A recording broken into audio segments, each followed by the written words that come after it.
మరోసారి ఈడీ అధికారులు దాడులు చేస్తున్నారు. కరీంనగర్, హైదరాబాద్ లో ఈడీ తనిఖీలు జరుగుతున్నాయి. ఇసుక, గ్రానైట్ వ్యాపారుల ఇళ్లు, కార్యాలయాల్లో ఈడీ సోదాలు చేస్తోంది. 8 చోట్ల 4 కంపెనీల్లో సోదాలు చేస్తున్నారు.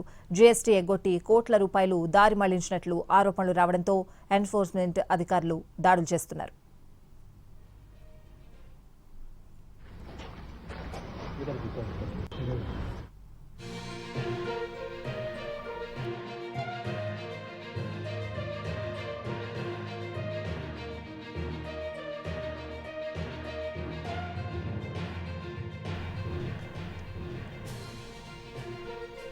తెలంగాణలో మరోసారి ఈడీ అధికారులు దాడులు చేస్తున్నారు. కరీంనగర్, హైదరాబాద్ లో ఈడీ తనిఖీలు జరుగుతున్నాయి. ఇసుక, గ్రానైట్ వ్యాపారుల ఇళ్లు, కార్యాలయాల్లో ఈడీ సోదాలు చేస్తోంది.